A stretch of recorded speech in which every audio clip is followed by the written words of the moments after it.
Hello, my dear students. Welcome to the session. Today we shall solve certain PYQs from IIT and MS exam. आइए शुरू करते हैं. Question number one. IIT exam MS 2015.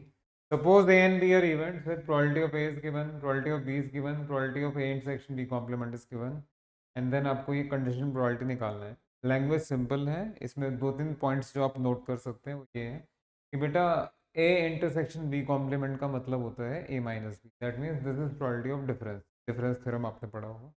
Next आपका conditional probability है. जैसे ही आप twelfth class वाला conditional probability का फॉर्मूला यहाँ अप्लाई करेंगे वैसे ही आप नेक्स्ट स्टेप में पाएंगे कि आपको एक लॉ की जरूरत है जिसको बोला जाता है डिस्ट्रीब्यूटिव. तो let me recall that first. Distributive law क्या चीज़ है भाई? It says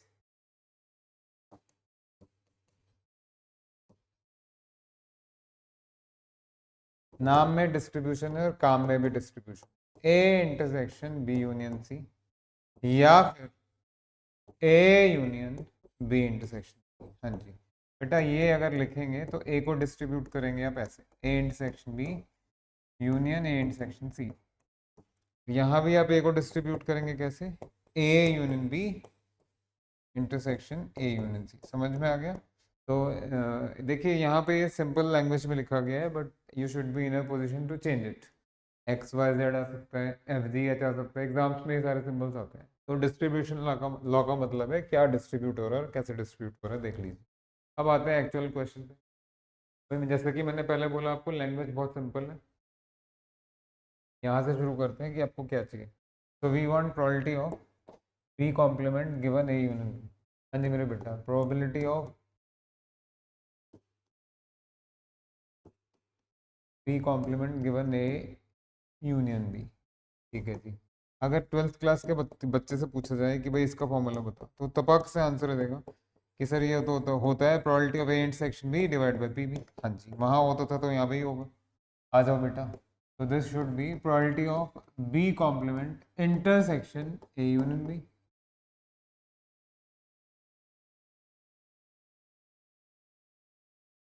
divided by probability of A union B. यहाँ तक सब ठीक है. उसके बाद ऊपर वाले स्टेप में जो मैंने आपको समझाया था बेटा, डिस्ट्रीब्यूटिव लॉ लगेगा ना, अभी तो बताया था बेटा. ये हो जाएगा आपका प्रोबेबिलिटी ऑफ बी कॉम्प्लीमेंट को डिस्ट्रीब्यूट कर दीजिए, B complement intersection A union B complement intersection B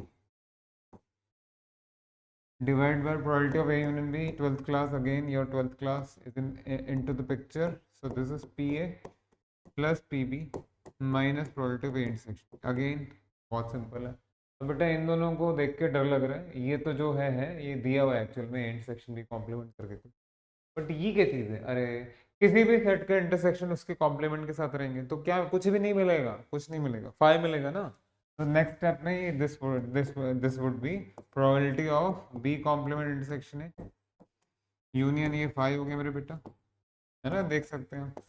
divide by P A है आपके पास, पी ए पी बी भी है आपके पास, but you don't have P intersection. एकदम सिंपल लैंग्वेज में सब कुछ लिख दिया गया. मैं लास्ट स्टेप लिख रहा हूँ. तो न्यूमरेटर बन जाएगा आपका A intersection B complement simply, जो कि दिया हुआ है.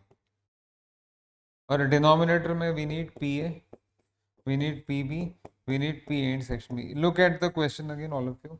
बेटा दिस इज गिवन आपके सामने, P A is given, P B is given, बस यही नहीं है गिवन.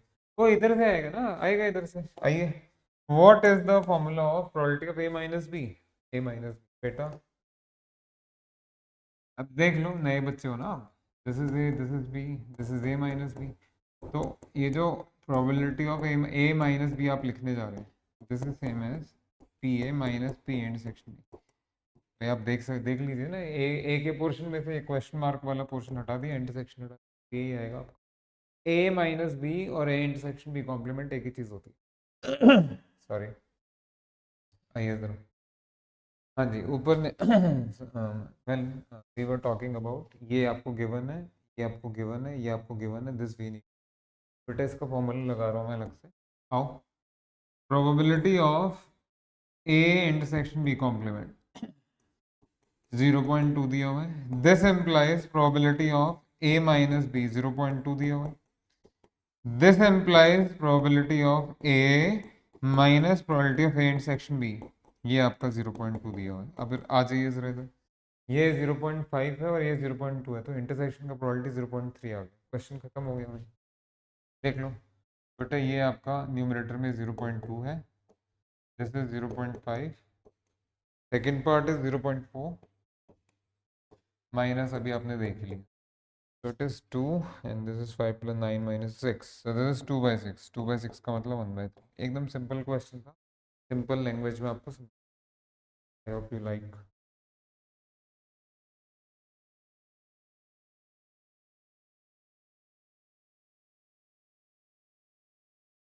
ओके नेक्स्ट बेटा, वीडियो पॉज करके कॉपी कर सकते हैं। नेक्स्ट क्वेश्चन है, if x is a random variable with density इतना, आई थिंक यहाँ 1 में 4 है,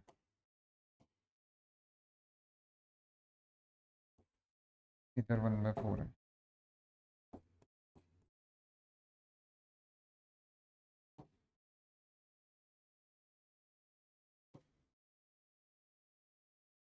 अच्छा बेटा, if x is a random variable with density इतना, then expectation of x नहीं है बेटा, expectation of mod x है, इधर भी mod है और उधर भी mod है, ये इधर करते हैं।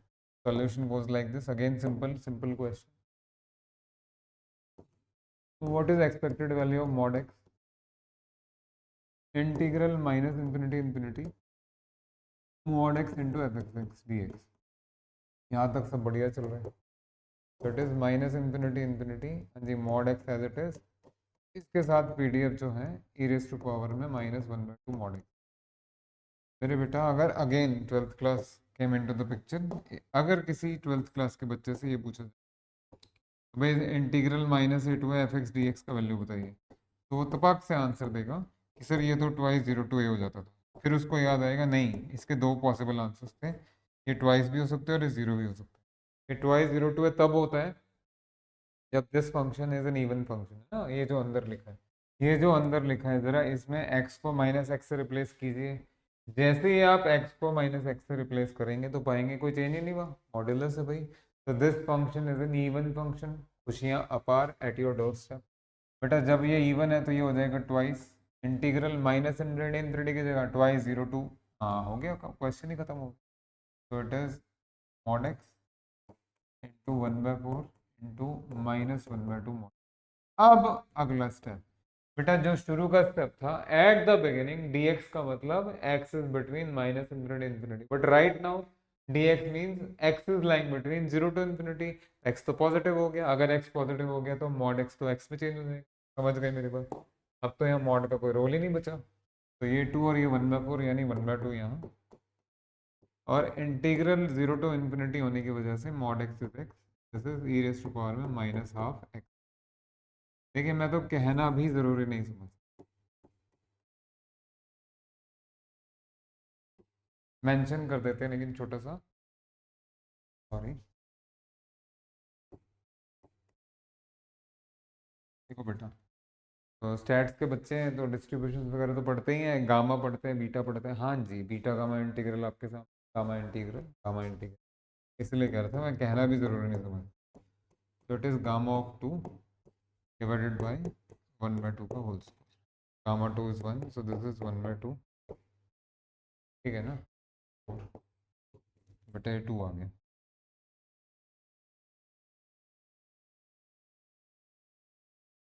ठीक है।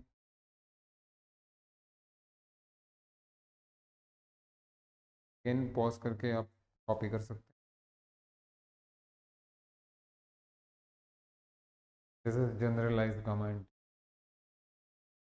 नेक्स्ट, हाँ जी,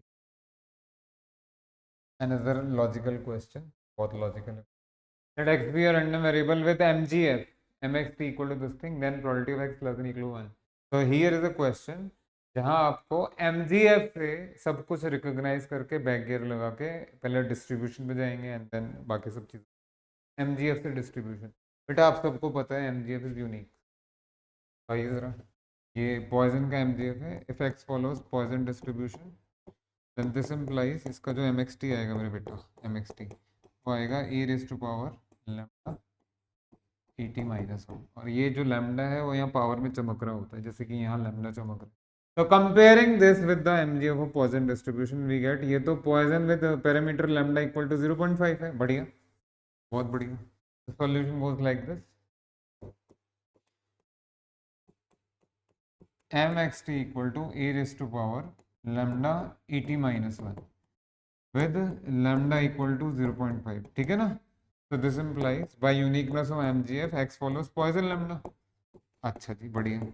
तो जरा इसका पीडीएफ तो बता दो. एफ एक्स एक्स यही लिखते हैं ना, e raise to power minus lambda lambda power x divide by x factorial, where x goes 0 to infinity. ठीक है जी, अब क्या निकालना है?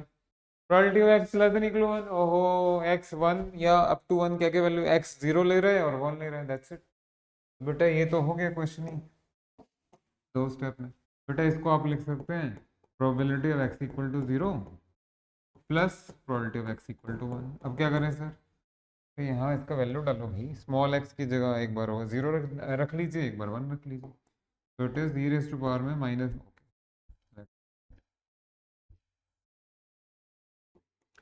ई raise to power minus lambda power x divide by x factorial, E raise to power minus lambda power x divide by x factorial.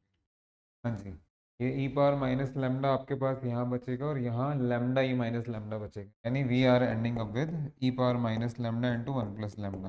But what is lambda? You can see 0.5, half है. तो 1 plus half 3/2 हो गया and आपके सामने answer. तो इससे ज़्यादा logical तो क्या ही होगा. क्या ये ऑप्शन में है? बिल्कुल, वेरी लॉजिकल, वेरी लॉजिकल.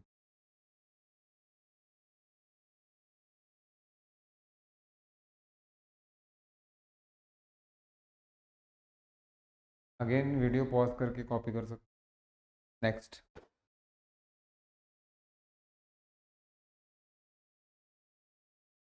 हाँ जी, मैं जानबूझ के अपनी शुरू की क्लास में भी आपके सामने, या यूं कहिए उन क्वेश्चंस के साथ, उन उस लेवल के क्वेश्चंस के साथ जॉइंट में लेके आया हूँ, जानबूझ के लेके आया हूँ इंग्लिश. देखो क्वेश्चन का लैंग्वेज देखिए. Let x and y be two independent n01 standard normal random variables, then probability of, ये बहुत डरावना सा क्वेश्चन है. अब सबसे पहले तो ये देखो, दो चार चीज़ें रिकॉल कर देते. बेटा एक्स वाई दोनों n01 दिए हुए हैं स्टैंडर्ड नॉर्मल, तो वो उसके लिए नॉर्मल आपको देखना पड़ेगा. उसके बाद दोनों इंडिपेंडेंट दिए हैं, बढ़िया. इंडिपेंडेंट का मतलब आपको देखना पड़ेगा. देन बात हो रही है एक्स स्क्वायर की, बात हो रही है वाई स्क्वायर की, और वो भी नहीं, उसके सम की बात हो रही है. तो जिस किसी ने रिजल्ट्स पढ़े हैं, देखो भाई हाई फाई चीज़ें करने से नहीं सक्सेस मिलती है.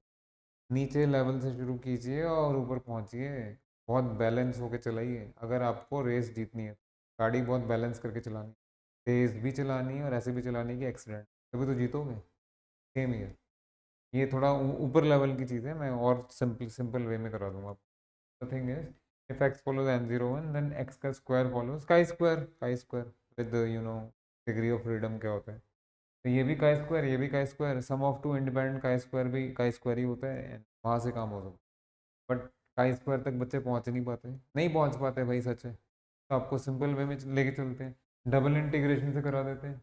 मैंने तो फर्स्ट सेशन जो आपको दिया था उसमें डबल इंटीग्रेशन के बड़े गुण गुण गाए थे, आपको समझाया भी था क्या होगा आगे. बेटा देख लो, this is nothing but double integral over this portion, यानी X square plus Y square less than equal to. भाई देखिए, कॉन्टिन्यूअस में लेस हो या लेस देन इक्वल टू कोई फर्क नहीं पड़ता. तो ये लिख लिया. फिर जीरो, क्यों क्या करोगे जीरो लिख के यार? स्क्वायर है तो हमेशा, स्क्वायर तो कभी नेगेटिव होता ही नहीं है, क्यों लिख रहे हो? ये तो आपको आपको डराने के लिए लिखा. नेक्स्ट, यहाँ पीडीएफ आ जाएगा, जॉइंट पीडीएफ. अब जिन बच्चों ने थोड़ा बहुत भी इंडिपेंडेंस पढ़ा है, दे नो इंडिपेंडेंस का मतलब ही होता है joint equal to product of marginal. What terms? Terms of PDF yes, in terms of CDF yes, in terms of MGF yes, in terms of expectation yes. Joint अगर इधर है तो वो प्रोडक्ट ऑफ मार्जिनल इंडिविजुअल के PDFs में, MGF में, इसमें उसमें सब में कन्वर्ट हो जाएगा. Same year. बेटा यहाँ पे जॉइंट पीडीएफ आ गया, क्या आप इस जॉइंट पीडीएफ को प्रोडक्ट ऑफ मार्जिनल पीडीएफ लिख सकते हैं? Yes you can write, because वो इंडिपेंडेंट है. आओ जरा लिख देते हैं. तो ये बन गया आपका डबल इंटीग्रल, यही पोर्शन रहेगा, f x x into f y y. Question तो मैं यहाँ सॉल्व करूंगा, ये तो छोटी छोटी चीज़ें बता रहा हूँ. हाँ जी, पोर्शन अभी भी यही रहेगा ना. What is f x x, what is f y y, फटाफट आ जाइए.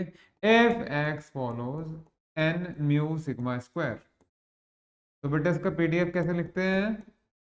1/σ√2π ई पावर में -12 x minus mu by sigma का होल स्क्वायर। म्यू और सिग्मा यहाँ लिखे हैं बेटा, म्यू की जगह 0 है, सिग्मा की जगह 1 है। तो अब वाले का पीडीएफ क्या आएगा मेरे बेटा, अगर एक्स स्टैंडर्ड नॉर्मल है तो? बेटा अब वाले का पीडीएफ आएगा ये, सिग्मा तो है नहीं, ठीक है, ये एक्स के लिए भी है और ये वाई के लिए भी है। तो यहाँ तक तो आप पहुँच गए। 1/√2π का मतलब 2 बार आएगा तो 1/2π बाहर, और ये डबल इंटीग्रल में आ गया हम, x² + y² < <4। एंड यहाँ we will have e raise to power में बेटा, एक तो ये -(x²) आएगा और y के लिए -(y²) आएगा, तो ऐड करके लिख देते हैं ई रेस टू पावर में -(x² + y²) dx dy। अब आगे देखेंगे आप सभी। हाँ जी, इसके बाद अब ये प्रोबेबिलिटी का क्वेश्चन रहा ही नहीं, ये डबल इंटीग्रल में आ चुका है बेटा। ये पोर्शन आपको इंटीग्रल से सॉल्व करना है, डबल से। तो इसका आप डायग्राम बना लो। देखो ऑप्शन हटा दें यहाँ से, क्या करोगे ऑप्शन? आपने तो लिख ही लिया होगा। घर में जगह जगह जा रही है हमारी यार आपकी। आओ जरा बेटा, ये है आपका सर्कल, x² + y² = 4, << (4) में इंटीरियर भी आ जाएगा। तो अगर आपने पोलर ट्रांसफॉर्मेशन पढ़ा है, जो कि पहली चीज़ होती है डबल में भाई, तो आर थीटा में कन्वर्ट कर देंगे बेटा। इसका जो थीटा है पूरा आपका 0 से 2π घूम रहा है ना, चारों क्वाड्रेंट्स आपने कवर किए। उसका जो आर है दैट इज बिटवीन 0 एंड 2, इसका जो जिकोबियन आएगा, जिकोबियन वो आर आता है। और एक्स को आर कॉस थीटा, वाई को आर साइन थीटा पुट करते ही हैं। इतना सब ताम झाम तो आपके दिमाग में हो गई, आर कॉस थीटा, वाई को आर साइन थीटा, ठीक है बेटा, समझ में आ गया। जैसे ही आपने एक्स को आर कॉस थीटा, वाई को आर साइन थीटा पुट किया, तो x² + y² will become r²। तो एक्चुअल क्वेश्चन के लिए ही ये स्पेस यहाँ छोड़ा हुआ था बेटा। दिस विल बिकम 1/2π बाहर। हाँ जी, थीटा आपका 0 से 2π है मेरे बेटा, आर आपका 0 से 2 है, और ये आपका हो गया e⁻⁻ में -r²। हाँ जी, एक जेकोबियन को इज्जत देनी पड़ेगी, रिस्पेक्ट देनी पड़ेगी, तो ये आपका जेको, ठीक है, जैसे भी करते हैं।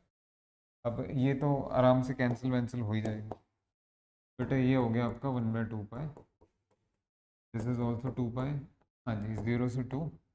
अब ये इंटीग्रल आपको दिख ही रहा है, ऐसे नहीं कर सकते, गामा या बीटा नहीं है बट कन्वर्टेबल है। तो ये पावर को आप टी पुट कर दीजिए and rest we will be doing. तो ½ r² को अगर आपने टी पुट किया तो आपको दिख गया कि r/dr बन जाएगा मेरे बेटा dt। लिमिट, मैं लिमिट भी लिख देते हैं, आ जाओ।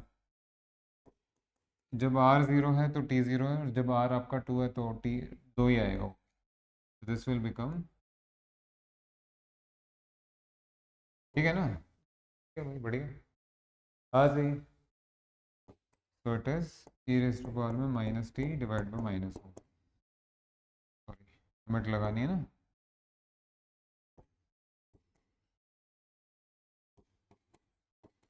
उधर ऑप्शन लिखे थे, था ही आपका, ठीक है, 1 इज फाइन। बहुत अच्छा क्वेश्चन था, फिर रिपीट करूंगा बेटा। ये ये क्वेश्चन chi² से भी हो जाता, बट उतना दूर तक बच्चे जाते नहीं हैं। आप ऐसे करिए, सिंपल वे है, रिलेट कर सकते हो आप सॉल्यूशन लॉजिकली।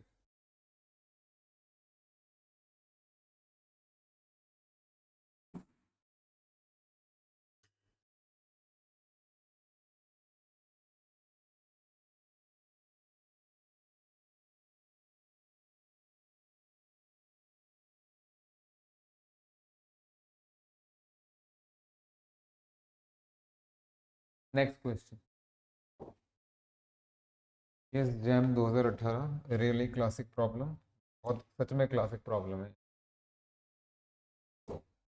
आ जाओ। Late x1 x2 and x3 भी IID। IID का मतलब होता है independent and identically distributed random. बढ़िया। तो ये इस एक्सप्रेशन का वैल्यू निकालना है। अब भाई जब ये क्वेश्चन आया था बच्चों ने क्या क्या किया था? सब लोग करते हैं, आप लोग भी हो सकते हैं। ठीक है, डिनोमिनेटर में है x1 + x2 + x3, न्यूमिनेटर भी है x1 + x2 ओनली। तो आप ज़्यादा करके x3 ऐड सब्ट्रैक्ट कर सकते हैं, फिर जाके फंसेंगे, है ना, ये फंसाने वाला क्वेश्चन। तो आइए बहुत सिंपलिस्टिक वे में सॉल्यूशन करवाते हैं। और क्या मतलब, एक तो ये ऐड सब्ट्रैक्ट कर दिया x3 से भी नहीं हो रहा। दूसरा दूसरा बच्चों ने ये लगाया था कि भाई अगर ये यूनिफॉर्म डिस्ट्रीब्यूशन फॉलो कर रहे हैं तो इनका सम क्या फॉलो करेगा। यूनिफॉर्म का सम तो बैंड बजा के रख देगा आपका, वो तो ट्राइंगुलर डिस्ट्रीब्यूशन जाके फॉलो करते हैं और आपको पता ही नहीं। आप लोगों के दिमाग में तो चढ़ा हुआ है बाइनोमियल, पॉइजन, नॉर्मल, ज्योमेट्रिक, ये सब चढ़ा हुआ है ना, गामा बीटा। ट्राइंगुलर डिस्ट्रीब्यूशन कौन पढ़ता है। तो वो भी गए। आओ भाई अब कर लो सोल्यूशन। क्या हमें पता है कि भैया एक्सपेक्टेशन ऑफ वन जो है वन होता है। क्या मतलब है सर आपका। बेटा दिस इंप्लाइज एक्सपेक्टेशन ऑफ, अगर आप ऐसे लिख सको तो, डिवाइडेड बाय, हाँ जी दिस इज वन, सेपरेट कर दीजिए। First expression, second expression, third expression. अब आप सबको पता है एक्सपेक्टेशन तो लीनियर होता है बेटा, सबको इंडिविजुअली लिखा जा रहा है। तो expected value of first plus expected value of second plus expected value of third is one. देख लीजिए आप समझ जाएंगे। तो this is x1 over summation xi। वैसे बच्चे थोड़े ना होंगे, समझ में नहीं आएगा। x2 over summation xi and this is x3 over summation x। ठीक है। अब यहाँ से नोटिस करना शुरू करो। आप शायद सॉल्यूशन ये एक्सप्रेशन से रिलेट कर रहे हैं, एक्सप्रेशन को मारो बोली थोड़ी देर के लिए हटा दो। इधर आओ बेटा। क्या ये आईआईडी नहीं है। बिल्कुल है बेटा, जितना वैल्यू है इसका बिल्कुल उतना ही वैल्यू, तो बिल्कुल उतना ही वैल्यू। आईआईडी का मतलब तो इंडिपेंडेंट एंड आइडेंटिकली डिस्ट्रीब्यूटेड, यानी उनका डिस्ट्रीब्यूशन ही आइडेंटिकल। अब आप बताइए दो रैंडम वेरिएबल्स का अगर डिस्ट्रीब्यूशन आइडेंटिकल होगा तो same P, same mean, same MGF, same variance, what more you want. तो ये तीनों तो सेम ही है। क्या मैं इसको ये नहीं लिख सकता कि तीन, या तो तीनों को x1 में एक्सप्रेस कर दीजिए या x2 में, x3 में। तो यहाँ से आप कह सकते हैं,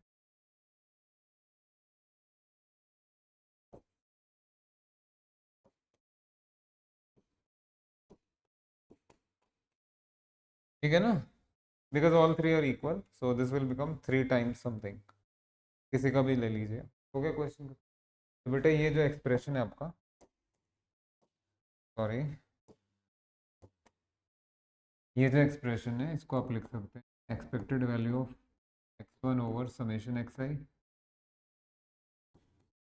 plus expected value of x2 over summation x। As you can see बेटा इसका वैल्यू भी 1/3 है, इसका वैल्यू भी 1/3, दैट मीन्स टोटल का वैल्यू। बहुत अच्छा क्वेश्चन था, बहुत ही बढ़िया क्वेश्चन था। लॉजिक लगा के कीजिए, कभी भी ज़िंदगी में क्लियर नहीं हो। Okay.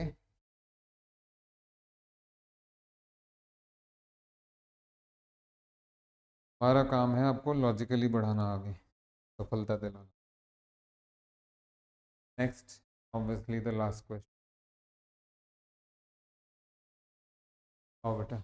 JMMS 2018, let A1 A2 A3 भी three event so that, individual का प्रोबेबिलिटी दिया है, दो का कंबाइन करके दिया और तीनों का तो दे ही दिया।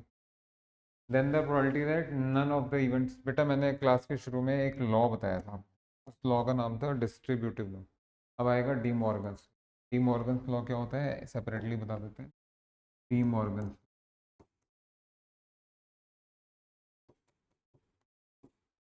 ये यूनियन को इंटरसेक्शन में कन्वर्ट करता है और इंटरसेक्शन को यूनियन। तो ए यूनियन बी कॉम्प्लीमेंट या A intersection B complement. If it is A union B complement it is A complement. हाँ, मतलब अगर कॉम्प्लीमेंट अंदर लेके जाना है तो सब उलट दो। Likewise A complement union B complement, ऐसा समझ में आइए। सॉल्यूशन लिखा जा रहा है, बहुत ध्यान से देखिए।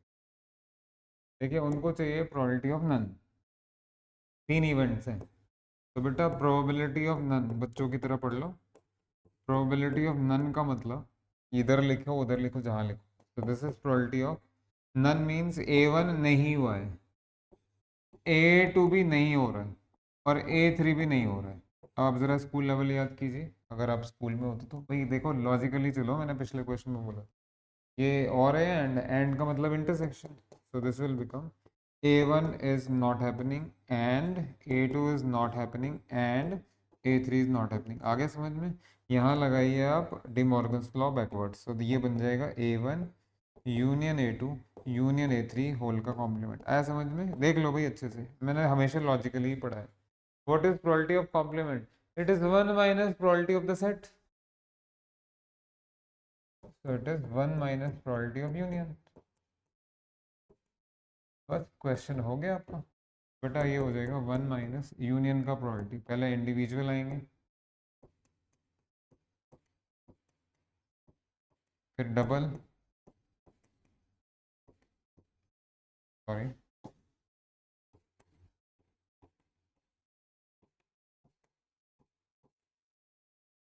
एंड देन सबको ले लीजिए।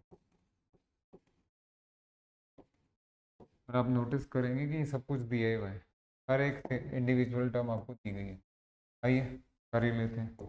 इट इज़ 1 माइनस, यस ये तीनों आपके 1/3 1/3 1/3 यानी 3/3, that is okay. Let me right this 3 into 1/3। अब समझ गए भाई? माइनस नेक्स्ट वाले में 3 इंटू ये भी दिया है बेटा 1/6, एंड प्लस उधर नहीं आएगा लेकिन प्लस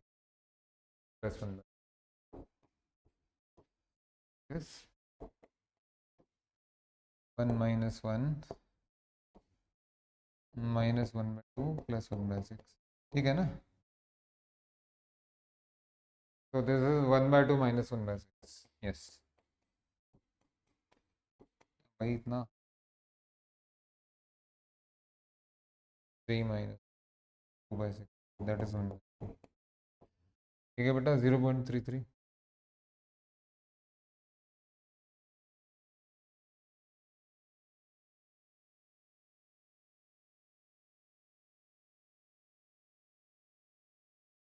ओके लेट अस सी कुछ और बचा है या नहीं, या और कुछ नहीं। आई होप ये सेशन आपको बहुत अच्छा लगा होगा। 5 to 6 क्वेश्चन ये वर्चुअली बताता है कि आप कहाँ स्टैंड। बिगनर्स के लिए तो है ही, आपके लिए भी जो IIT जैम एग्ज़ाम अच्छे से देना चाह रहे हैं और सक्सेसफुल होना चाह रहे हैं। थैंक यू वेरी मच बेटा, जल्दी मिलेंगे। Thank you very much, thank you.